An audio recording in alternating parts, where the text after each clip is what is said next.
In 2019, in the forest of Finland, an experienced hunter found a fox lying on the ground. It wasn't moving. It wasn't breathing. It was completely rigid. The hunter put it in a sack, tied it tight, and started walking toward his truck. 2 hours later, he opened the sack. It was empty. The fox was gone. It wasn't dead. It never was. It was waiting. This is called thanatosis, death feigning. And the fox does it so convincingly that it deceives even hunters with decades of experience. Today we're talking about an animal that knows how to lie. But that's just the beginning. The fox is an animal that doesn't just deceive hunters. It deceives wolves, eagles, ravens, its own kind, and the scientists trying to understand exactly how its brain works. Today we're going to break down each of these tricks, one by one. A forest clearing at dawn. A reddish figure moves between the trees, cautious, almost soundless. It's the common red fox, Vulpes vulpes, the most widely distributed wild carnivore on the planet by habitat range. It lives literally everywhere. In the Arctic, in the desert, in mountain ranges, in the suburbs of megacities, on Japanese islands, on Australian plains. The fox has conquered every climate zone in the world except Antarctic ice. This is a record among terrestrial carnivores that no other member of the canid family has managed to equal. The body length of the red fox ranges from 45 to 90 centimeters. Weight, from 3 to 10 kilograms. Its fluffy tail, called a brush, is almost the same length as its body. It serves simultaneously as a rudder during quick turns, as a blanket in the cold, and as a communication tool with other foxes. Foxes live in nature between 3 and 5 years. In captivity, they can reach 14. The reason for this short wild life isn't predators or diseases. The main reason is hunger during the first winter. Young foxes that have just left the den die because they don't yet know how to hunt well enough. Those who survive that first winter have much better chances of living long. The fox's coat varies from bright red to silver black. In the same litter, red, brown, and almost black pups can be born. This is genetic diversity, a protective strategy of the species. If the environment changes, at least part of the offspring will be better camouflaged than others. A university laboratory, a glass box, a sitting fox watches the researcher attentively. In front of it are 3 boxes. Under one of them, food is hidden. The fox saw where they hid it. It remembers. It's waiting for permission. The fox's brain is relatively small, about 53 grams, but the density of neural connections in the prefrontal cortex is exceptionally high for an animal of this size. This is where decisions are made, risks are assessed, and plans are drawn up.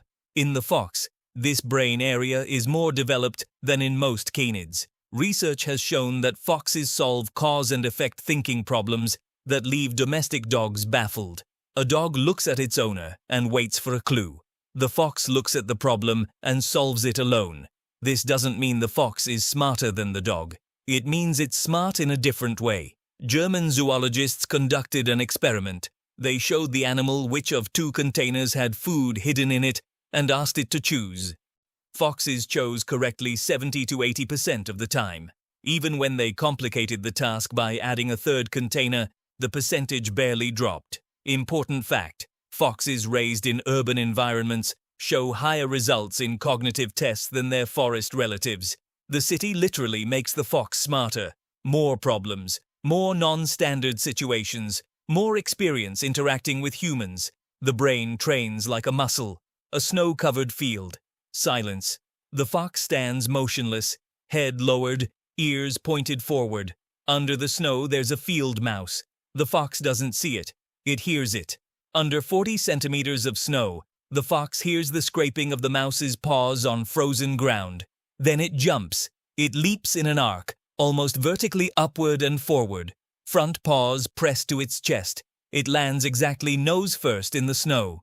He pulls out the mouse. This jump is called mousing or the mouse jump. Its accuracy reaches 74% if the fox is oriented northeast relative to Earth's magnetic field. This isn't a metaphor. Czech scientists in 2011 studied 84 foxes and 591 jumps and discovered something extraordinary. Foxes use the planet's magnetic field as a sight. When they hunt with their snout toward the northeast, they hit the target 74% of the time. In other directions, only 18%. The fox feels Earth's magnetic field and uses it to hunt. This discovery shocked zoologists because until that moment, magnetoreception had been studied mainly in migratory birds. It turned out that a terrestrial predator the size of a cat uses the same navigation mechanism that birds use during 1,000-kilometer migrations, simply for other purposes. Besides the hunting jump, the fox knows how to hunt hares, and it does so cunningly. It doesn't chase them directly. It cuts corners, predicting where the hare will turn. This requires understanding the movement trajectory of another being, a cognitive skill rare in animals. The fox constructs in its head the prey's route and gets ahead of it. A winter forest. On a bare branch sits a raven. Below, on the snow, walks a fox. They move in the same direction. This isn't coincidence. Throughout northern Europe and Canada, stable behavior has been documented. Ravens and foxes hunt together, each extracting benefit from the other's capabilities. And the raven flies high and sees far. It detects a deer carcass under the snow or an injured animal a kilometer away. But opening a frozen carcass with a beak is difficult. The fox follows the raven's trail, finds the prey, and opens it with its teeth. The raven gets access to the meat. The fox gets the tip. Researchers observed this interaction in Yellowstone National Park. Foxes followed ravens in 40% of cases of finding large carcasses. Ravens descended over the location precisely when there was a fox nearby, not a wolf. With wolves, they compete differently. This isn't instinct. It's learned social behavior. But sometimes the opposite happens. If a raven steals from the fox right under its nose, and they do this gladly, the fox remembers that specific bird, and in the next encounter, aggressively chases only it. It doesn't touch other ravens, only the one that robbed it. Memory of specific violators. Another sign of developed intelligence. A forest clearing. A large wolf stands over the carcass of a wild boar. Nearby walks a reddish fox, small, nervous, clearly anxious. The wolf growls. The fox backs off, then returns, circles around. The wolf is distracted by its movement. The fox in that moment tears off a piece and leaves. This is documented behavior. The fox uses the distraction tactic with the dominant predator. It deliberately creates movement in the periphery of the wolf's visual field, forcing it to react, and the moment the wolf turns its head, it acts. This requires understanding what another being sees. Theory of mind in action. Polish zoologists observed how a fox deceived a wolf in an even more sophisticated way. Mewit pretended to have found something interesting off to the side. It dug actively, sniffed, circled around. The wolf approached to check. There was nothing there. The fox in that moment got to the carcass. It was a false signal, created intentionally to distract. Tactical deception with modeling of another being's behavior. A cognitive skill that for a long time was considered exclusively human. Then it was discovered in chimpanzees, later in corvids, now in foxes. The list of animals with theory of mind gradually expands, and the fox is definitely on it. A forest in autumn. The fox carries a mouse in its mouth.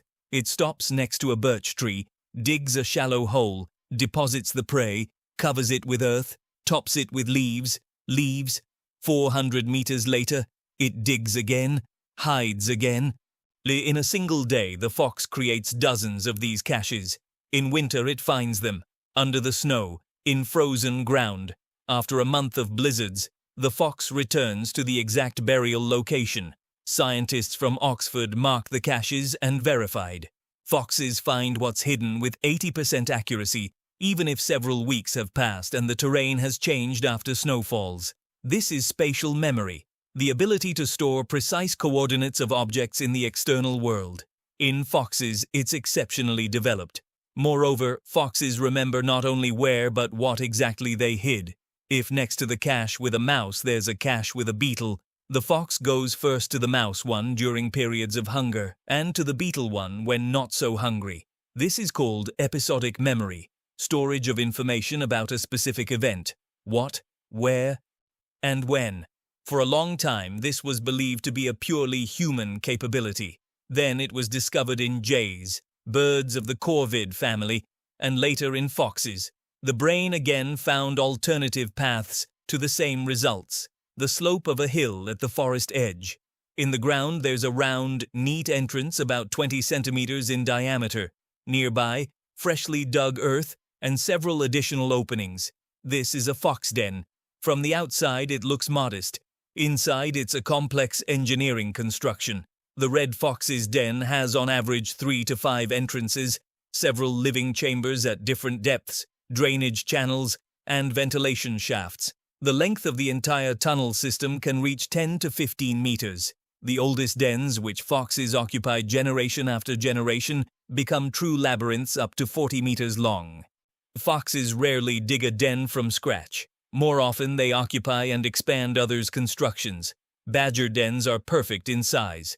Curious fact, badgers and foxes sometimes live in the same den system simultaneously. They simply occupy different sections.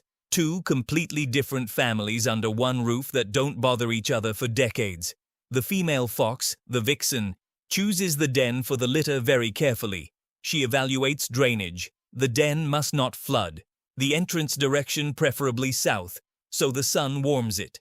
Distance to water and distance to human constructions. Studies in the United Kingdom showed that urban foxes deliberately dig dens closer to garden fences. This reduces the likelihood of dog attacks. Early spring. Near the den, 6 small reddish balls of fur are playing, 2-week-old pups. Their eyes opened only recently.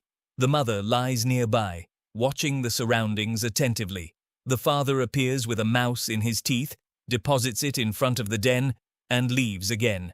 He'll return like this several times a day. Foxes form pairs for one season, but the male participates actively in raising young. He hunts and brings food while the female nurses the pups. A month after birth, he starts bringing live prey, a stunned mouse, a weak hare. These are the first hunting lessons. The pups must catch it themselves. When the pups start coming out of the den, the real survival school begins. The parents hide food near the den and watch how the pups search for it. Then they hide it farther away. Later they bring live prey and release it. The pups must catch it. This isn't a casual game. It's structured teaching of skills. By autumn, the pups are completely independent. At about 6 months of age, they leave the parental territory. Young males go far, sometimes 20 to 40 kilometers. Females stay closer, sometimes occupying territories adjacent to the mothers.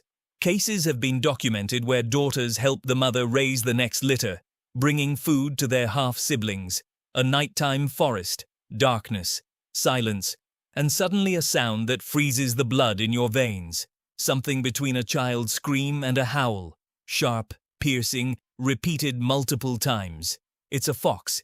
Its cry during mating season is one of the most chilling sounds of temperate climate wilderness. The fox's repertoire includes more than 40 different sounds. This is one of the richest vocal vocabularies among terrestrial carnivores of comparable size. Different sounds convey different information. Warning of danger, call to mate, signal to young to hide, threat to a stranger in the territory, sound of joy when meeting a companion. Foxes bark completely differently depending on the situation. Scientists from the University of Exeter recorded and analyzed more than 700 sounds of red foxes and discovered that experienced researchers are capable of determining the sex, age, and emotional state of the animal only by voice. The fox literally speaks, if you know the language. Urban foxes over time have modified their vocal repertoire. Comparison of urban and rural populations in the United Kingdom showed that urban foxes scream less frequently and more quietly. They adapted to the city's background noise and to the fact that a loud scream attracts unwanted attention. And the fox literally became an urban dweller, restrained and cautious. London, night, an empty street in a residential neighborhood. From behind a garbage container appears a reddish snout. It looks around, sniffs. The fox crosses the sidewalk unhurriedly, passes by a streetlight. It doesn't bother it. The asphalt under its paws, the distant traffic rumble, the smell of gasoline. This is its territory. In the United Kingdom, more than 150,000 urban foxes live. This is the most studied urban population on the planet. London foxes are so accustomed to people that researchers can approach them within 2 meters without any reaction. The fox looks, evaluates, decides there's no threat, and continues with its business. Urban foxes feed fundamentally differently than forest ones. In the London fox's diet, discarded food from restaurants represents approximately 40%, earthworms 25%, small rodents 20%, birds 10%, and everything else 5%. They became first-class omnivorous opportunists. They eat what's available here and now. The most surprising thing is that urban foxes began to change physically. Measurements of skulls of urban and rural foxes in the United Kingdom showed differences in just a few decades. Urban foxes have shorter snouts, more widely set eyes, a slightly more compact skull. This is an adaptation to life in conditions where there's less need to chase prey and more need to work with paws in tight spaces. Novosibirsk, 1959. Soviet geneticist Dmitry Belyaev begins an experiment that will enter biology textbooks forever. He takes wild silver-black foxes from a fur farm and starts selecting only those who fear humans least, the boldest, the most curious. Each generation, only the least aggressive parents. After 10 generations, about 12 years, part of the foxes began to seek contact with people on their own.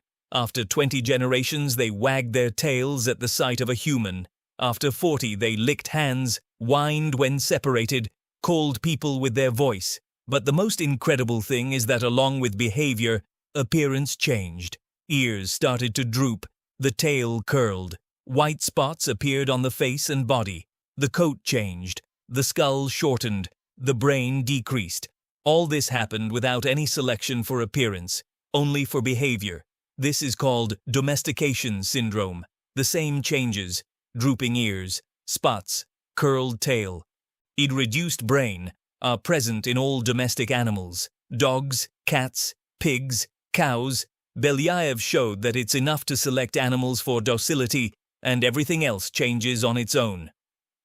The experiment continues to this day. It's the oldest ongoing domestication experiment in history. A spring forest. A fox runs strangely, sideways, constantly looking back, scratching its side against a tree trunk, fur in clumps, skin inflamed. This is sarcoptic mange, a scabies mite, one of the most common causes of fox death in the wild. In a few months, the disease completely destroys the coat. A fox without fur in winter is a tragedy. It can't conserve heat, can't hunt as effectively, loses camouflage. In cities, mange periodically decimates entire populations, then they recover. Foxes that survive the disease develop partial immunity. This is slow, cruel, but effective selection.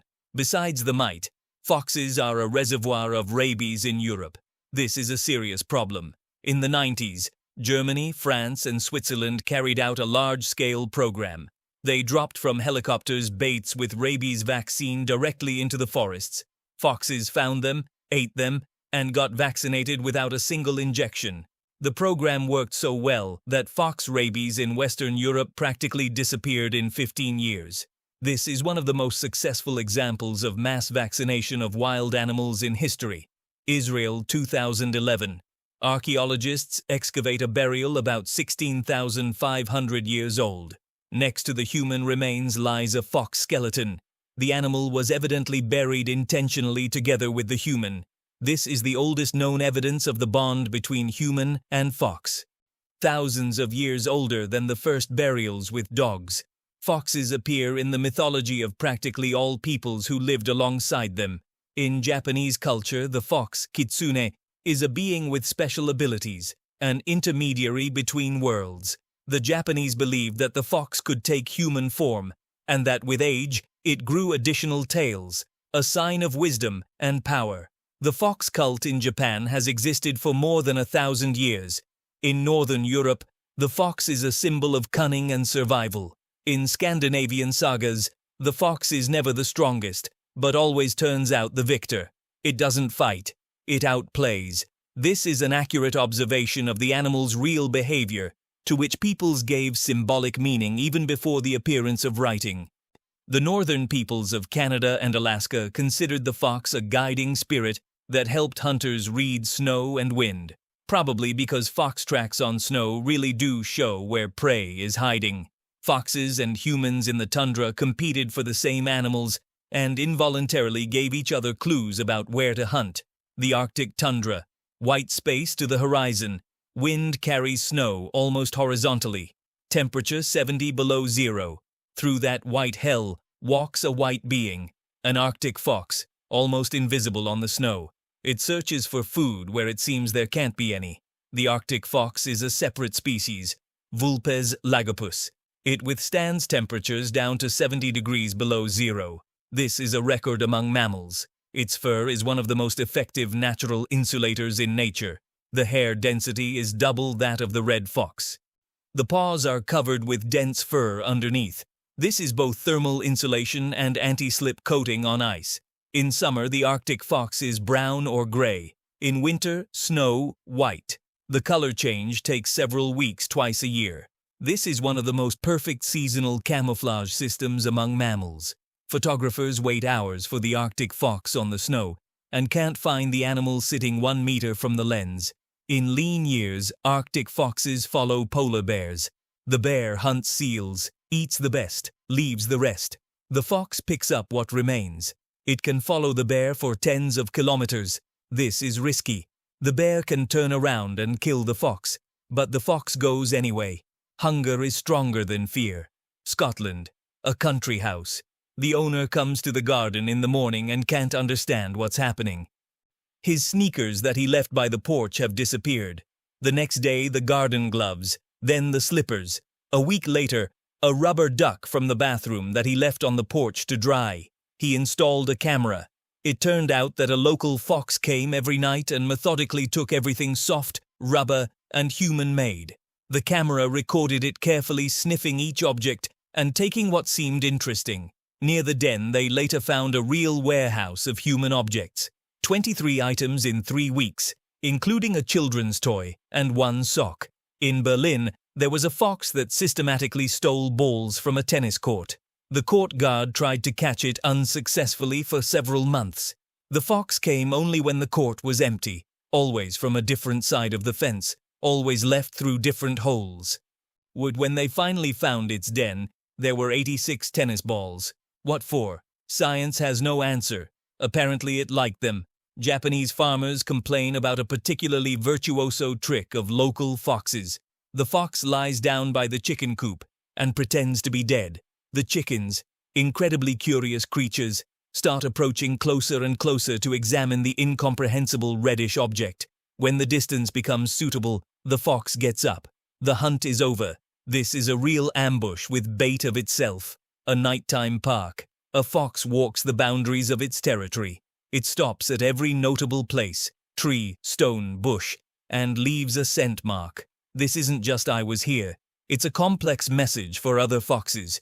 Who, when, in what state of health, what sex, whether the female is ready to mate. The red fox's territory in the forest ranges from 2 to 10 square kilometers. In the city, significantly less, from 0.3 to 1, because there's more food and no need to go far.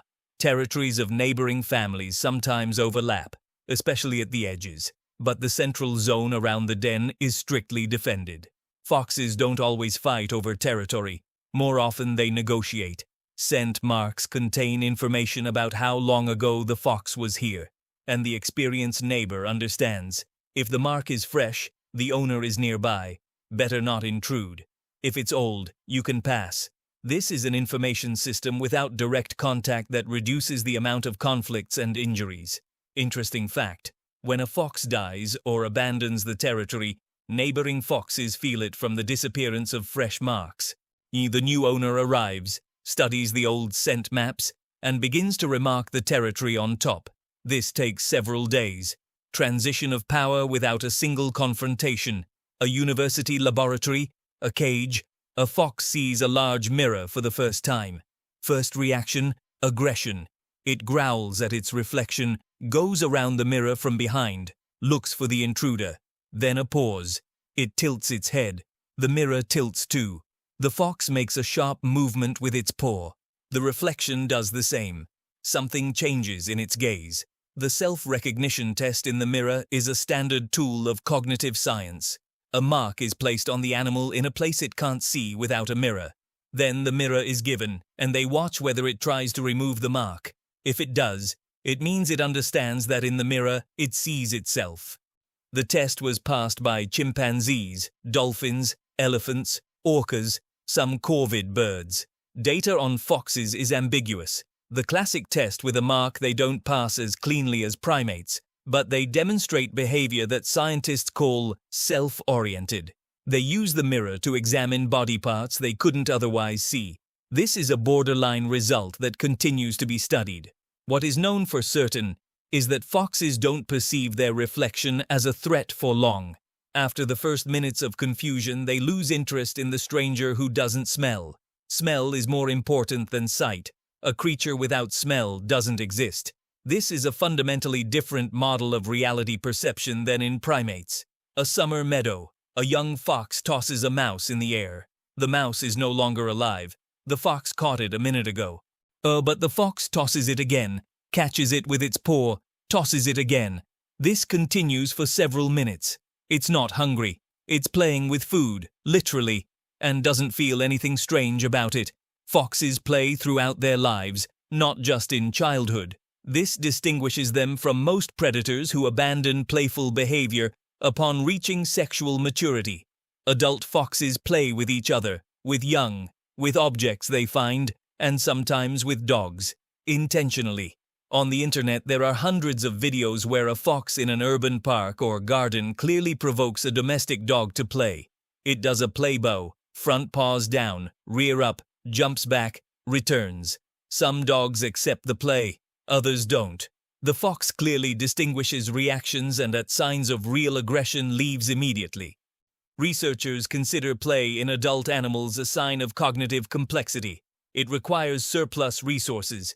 If there aren't any, if all time goes to surviving, you can't play. Only those who have something beyond the necessary minimum can play. The fox has that surplus. It knows how to live with margin. A snowy mountain slope, a fox runs down the slope. Suddenly it stops abruptly, turns around, and rolls downhill on its back. Gets up again, climbs a few meters up, and rolls again. This lasts several minutes. Then it leaves and does something else. This behavior has been observed multiple times. Foxes slide down snow slopes exactly as described in Ravens, for the process itself, without practical benefit. Simply because apparently it's pleasant or interesting, or because the fox can, and therefore does. In Finland, a fox for several weeks went to a frozen lake and rolled a stone with its paw on the ice. Just like that. The stone would slide. The fox would go after it, push it again, watch how it slid. A local photographer recorded it on video. Zoologists can't give any other explanation than this. The fox found it interesting. Interest in objects for the object itself, not for food. Sign of curiosity as an independent trait. In most animals, interest is directed toward survival. The fox is sometimes simply curious because the brain needs new stimuli and seeks them. This is the last thing I want to tell you. A being with curiosity isn't simply an animal, it's something more. A heath in England. A rabbit sits at the edge of its burrow chewing grass. 30 meters away, there's a fox. It lies flat, almost dissolving into the grass. It starts to crawl slowly, without a single sharp movement. The rabbit looks in its direction. The fox freezes. The rabbit calms down. The fox continues crawling. This is called stalking, hunting by approach.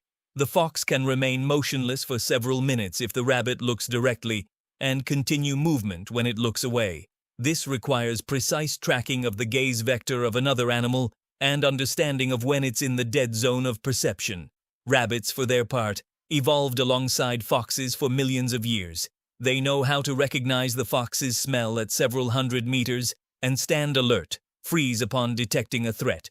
Paradoxically, sometimes a rabbit frozen 5 meters from the fox will survive because the fox sees moving objects better than motionless ones. The arms race between fox and rabbit has been going on for millions of years. Rabbits became faster, foxes became smarter. Foxes became smarter, rabbits became more cautious. Rabbits became more cautious, foxes became more patient. It's an infinite evolutionary dialogue of two species, each of which makes the other better. A country house. A woman every morning at the same time puts a bit of food on the same stone by the fence. The first 2 weeks, nothing. Then one morning the food isn't there. Someone ate it. She continues. A month later she sees a silhouette by the fence. A fox came but stays far away, watching. Foxes remember people as well as they remember other foxes. This is documented. If a human regularly feeds a fox in one place at one time, the fox remembers that specific person, their smell, their silhouette, and their movement rhythm. It starts to wait. This isn't friendship in the human sense, but it's a stable social bond. Zoologist Nick Baker from the United Kingdom described a vixen named Rhonda, who for 7 years came to his house every night. She allowed approaching within a meter, accepted food from hands, sometimes lay down to sleep a few meters from the porch. With unknown people, she left immediately. Only with Nick. If you want to befriend a wild fox, don't make sharp movements, don't look directly in the eyes. This is perceived as a threat. Don't try to approach first. Put food and leave. Gradually, the distance will shorten on its own. The process takes weeks and months, but the result is the trust of a being that lives in a world where 1 in 2 wants to catch it. That's worth a lot. A winter forest. A fox moves slowly. The nose almost stuck to the ground. It walks in a straight line across an open field. There are no tracks in the snow, no visible signs of prey. But the fox goes with precision and confidence. 30 seconds later it stops and starts to dig. It pulls out a mouse under 20 centimeters of compacted snow. The fox's sense of smell is 40 times sharper than a human's. This isn't an abstract number. It means the fox smells a mouse through a layer of snow and frozen earth. It smells a fox that passed here 3 days ago. It smells a human's trail 12 hours after the human left. Smell is its main channel of information about the world. The fox's nose contains about 300 million olfactory receptors. Humans have 5 to 6 million. The fox lives in a world filled with olfactory information of a density we simply aren't in a position to imagine. Every place, every being, every object has a unique olfactory trail. The fox reads that world like we read text. Curious experiment. Researchers placed objects with the smell of unknown foxes to the foxes.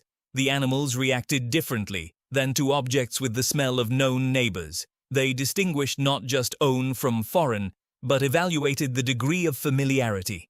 The fox's olfactory memory is a detailed map of social relationships encoded in air molecules. The forest edge. A mother fox stands over the body of a pup that died during the night. She nudges it several times with her snout, sniffs it, stands motionless for several minutes, then leaves. She returns an hour later, sniffs again, leaves again. This continues for 2 days. Then she leaves and doesn't return anymore. Scientists observed similar behavior in several fox species. This isn't grief in the human sense, researchers say, trying to avoid anthropomorphism, but it's clearly something more than simple reaction to a motionless object. The fox returns again and again. It's checking. Possible explanation. The fox doesn't understand the concept of death as a permanent state. It knows that beings are sometimes motionless, sleep, illness, thanatosis. It checks whether the object's state has changed. When the smell starts to change irreversibly, it understands there's no point in returning. This isn't despair. It's informational processing of loss. Calling it grief is projecting the human. Denying it is ignoring the data. The truth, as with ravens, is somewhere in the middle. You foxes live in social structures. They have bonds that have meaning. When those bonds break, something happens. What exactly? We're just beginning to understand. Early dawn. An urban street.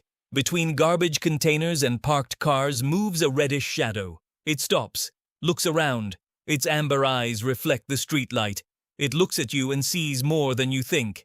It sees a face. It will remember it. It already decided whether you're dangerous or not. This fox remembers every cache it made this autumn. It deceived 2 hunters in the last 3 years. It knows the garbage truck schedule and the location of all cat doors in the neighborhood. It pretended to be dead to escape from a dog. It rolled a stone on ice simply because it found it interesting. Its ancestors lived alongside humans for 16,500 years. Our ancestors buried them together with them. We invented myths about them, drew them on cave walls, made them symbols of cunning and wisdom in cultures from Japan to Ireland. We saw in them something important. We were right. The next time you see a fox in the park, on the road, in the garden, stop for a second. Don't scare it, just look. It's probably already looking at you, evaluating, remembering, deciding, and perhaps thinking about you approximately the same thing you're thinking about it, only faster.